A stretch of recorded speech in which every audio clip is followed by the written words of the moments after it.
తిరుపతిలో ఉంటే వైఎస్ఆర్సీపీకి అందులో 48 స్థానాలు వచ్చాయి.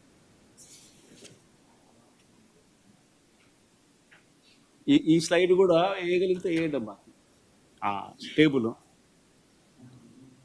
48 స్థానాలు ఉంటే తిరుపతి మున్సిపాలిటీలో వైఎస్ఆర్సీపీకి ప్రజలు ఓట్లు వేసినప్పుడు ప్రజలు ఇచ్చిన స్థానాలు ఎన్ని అని అంటే 48 స్థానాలు.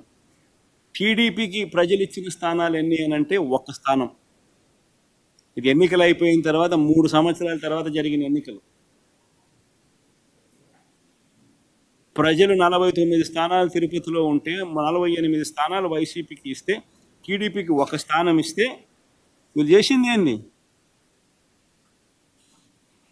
Re-election for vice president post జరిగితే వైఎస్ఆర్సీపీ కార్పొరేటర్లను కిడ్నాప్ చేసి బెదిరించి ప్రలోభాలు పెట్టి చివరికి వాళ్ళు పోలీసులను వాడుకొని పోలీసుల సమక్షంలోనే కిడ్నాప్ చేసి వైసీపీకి సంబంధించిన కార్పొరేటర్లు ప్రయాణిస్తున్న బస్సును ఆపి పోలీసుల సమక్షంలోనే వాళ్ళని కిడ్నాప్ చేసి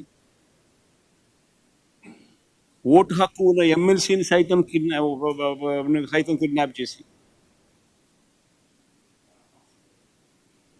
చివరికి వాళ్ళు వైస్ ప్రెసిడెంట్ కింద గెలుచుకున్నట్టుగా డిక్లేర్ చేసుకున్నారు. 49 స్థానాల్లో 1 స్థానం నీకు వచ్చి 48 స్థానాలు వైసీపీకి వస్తే అసలు నీకు ఆ బై ఎలక్షన్లో నీకు జరిగిన ఈ ఎన్నుకునే ఎన్నికల్లో వైస్ ప్రెసిడెంట్గా నువ్వు ఎలా నీకు సంఖ్యాబలం లేనప్పుడు నువ్వు ఏ రకంగా ఎన్నుకోబడతావు? Mockery of democracy. ఏలూరు కార్పొరేషన్లో 50 ఉంటే 47 ప్రజలు వైఎస్ఆర్సీపీ తరపున వాళ్ళ వైఎస్ఆర్సీపీ బీఫామ్ మీద గెలిచిన స్థానాలు. ఇది తెలుగుదేశం పార్టీ బీఫామ్ మీద తెలుగుదేశం పార్టీకి ఓట్లు వేసిన ప్రజలు ఇచ్చిన స్థానాలు. ఏలూరు కార్పొరేషన్ 50 ఉంటే 47 వైసీపీ, టీడీపీకి 3. నెల్లూరు కార్పొరేషన్లో వైఎస్ఆర్సీపీకి 54 ఉంటే 54 టీడీపీకి 0.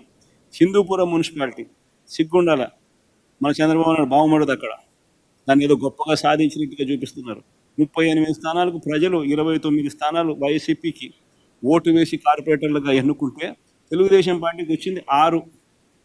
కానీ ఈరోజు వాళ్ళు చైర్మన్గా వాళ్ళ మనిషిని ఎన్నుకున్నారని చెప్పి డిక్లేర్ చేసుకుంటా ఉన్నారు. పాలకొండ నగర పంచాయతీ 20 ఉంటే 17 వైసీపీకి, టీడీపీకి 3. ఆడ ఎన్నిక జరగదు. ఎందుకనంటే వైసీపీ వాళ్ళకు మెజారిటీ ఉంది, వాళ్ళు తెలుగుదేశం వాళ్ళు కిడ్నాపులు చేయలేకపోయినారు, ప్రలోభ పెట్టలేకపోయినారు, కాబట్టి ఎలక్షన్ పోస్ట్పోన్. కోరం లేదని.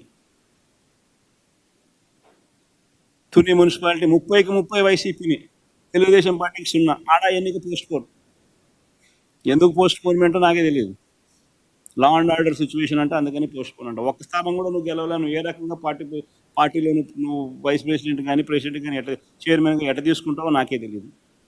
పిడుగురాళ్ళ మున్సిపాలిటీ 33కి 33 వైసీపీ, తెలుగుదేశం 0. ఏడ పోస్ట్పోన్ అంట. కోరం లేదని పోస్ట్పోన్. ఎందుకు పోస్ట్పోన్? నూజివీడు 32కి 25 వైసీపీ, 7 మాత్రమే టీడీపీ. దీన్ని కూడా పరిస్థితి ఇదే. బుచ్చిరెడ్డిపాలెం 20కి 18 వైసీపీ, 2 టీడీపీ. నందిగామ మున్సిపాలిటీ 20కి 13 వైఎస్ఆర్సీపీ, 6 టీడీపీ. నందిగామలో లిటరల్గా మంత్రి పోయి కార్పొరేటర్ల ఇంటికి పోయి బెదిరిస్తూ ఉన్నాడు. ఓటింగ్కి వస్తే చంపేస్తామని బెదిరిస్తూ ఉన్నాడు. పోలీసుల సమక్షంలో మంత్రి పోయి ఇళ్ళకు పోయి చేస్తూ ఉన్నాడు.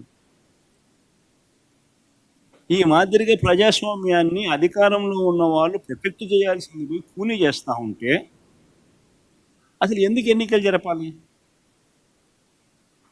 మీరే డిక్లేర్ చేసేసుకోండి, రాదు మున్సిపల్ చైర్మన్లు మీరే అని చెప్పి డిక్లేర్ చేసేసుకోండి, అయిపోయింది కదా, సులభం కదా. ఇదే మేము అధికారంలో ఉన్నప్పుడు ఒక చిన్న ఘటన చెప్తాం. వైఎస్ఆర్సీపీ అధికారంలో ఉన్నప్పుడు మొత్తం వైఎస్ఆర్సీపీ స్వీప్ చేసింది. 2 చోట్ల మాత్రం టీడీపీ గెలిచింది. తాడిపత్రి అండ్ దర్శి 2 చోట్ల మాత్రం టీడీపీ గెలిచింది. తాడిపత్రిలో 38 స్థానాలకు వైఎస్ఆర్సిపి 18, టీడీపీకి 20 గెలిస్తే 2 స్థానాలు టీడీపీకి వైసీపీ కన్నా ఎక్కువ ఉన్నాయి.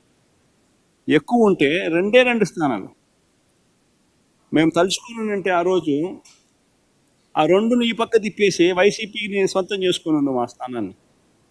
కానీ ఆ రోజు జగన్ ఏం చేశాడో ఒకసారి చూద్దామా? ఆ రోజు తెలుగుదేశం పార్టీ ఇన్ఛార్జ్ జగన్ గురించి ఏం మాట్లాడాడో ఒకసారి ప్లే చేద్దాం. ముఖ్యమంత్రి ఏం తప్పు లేదు. ఇది CM, Andhra Pradesh, I'm part of it. ఇప్పుడు మాకు వాళ్ళు వైద్యం ఉండే తింగొట్టు కానీ as a chairman I can meet anybody. I can't meet Jagan.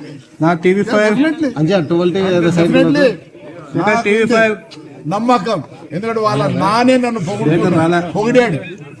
ఆయనకు తెలుసు, జగన్ కూడా తెలుసు. Definitely help me. ఇప్పుడు ఎట్లా హెల్ప్ చేశాడు? ఈ రోజు చైర్మన్షిప్ కి నథింగ్, రావడం కూర్చోవడం పోయింది. నిజంగా అనుకుంటే ఇప్పుడుండే పరిస్థితుల్లో హ్యాట్స్ అప్ టు జగన్. ఈరోజు నిజంగానే ఇప్పుడుండే పరిస్థితుల్లో మేము chairman అయినామంటే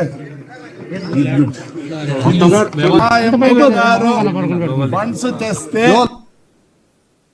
hats off to Jagan అని చెప్పి తెలుగుదేశం పార్టీకి సంబంధించిన ఇన్ఛార్జ్ జగన్ గురించి అన్న మాట. That is called governance.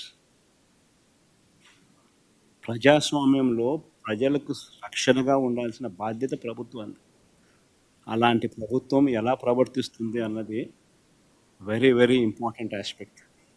అధికార బలం ఉంది కదా అని చెప్పి ఇష్టం వచ్చినట్టుగా ప్రతిదీ కూడా నాకే కావాలి అని చెప్పి దోచేయడం అన్నది,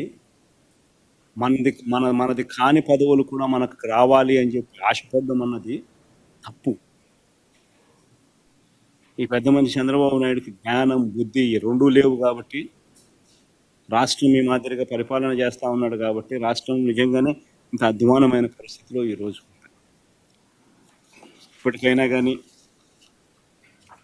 త్వరగా ఎన్నికలు రావాలని జమిలి గిమిలి అంటా ఉన్నారు. తొందరగా, ఎంత తొందరగా వస్తే అంత తొందరగా మంచిది. ఎంత తొందరగా వస్తే ఈ మనిషిని ఎప్పుడెప్పుడు పంపించాలా అని చెప్పి ప్రజలందరూ కూడా ఎదురు చూస్తూ ఉన్నారు. ఇప్పటికే చంద్రబాబు నాయుడు గారిని ప్రశ్నించే స్వరాలు ఇప్పుడు పెరిగినాయి. రాబోయే రోజుల్లో చంద్రబాబు నాయుడు గారిని చొక్కా పట్టుకునే రోజులు కూడా దగ్గరలోకి వస్తాయి. రాబోయే రోజుల్లో ఆ తర్వాత వీళ్ళను తరిమి కొట్టే రోజులు కూడా దగ్గరలోనే ఉన్నాయి. వీళ్ళు చేసే పరిపాలనను చూసి ప్రజలు ఆ లెవెల్లో వెక్స్ అయిపోయి ఉన్న పరిస్థితులు ఈరోజు రాష్ట్రంలో ఉన్నాయి. అంత దారుణంగా ఈరోజు రాష్ట్రంలో పరిపాలన సాగిస్తూ ఉన్నారు. రాష్ట్రంలో పెట్టుబడులకు సంబంధించి తెలుగుదేశం వ్యవహారం బయట హైదరాబాద్ కానీ చెన్నై లాంటి, బెంగళూరు లాంటి 14 రాష్ట్రం లేవు కాబట్టి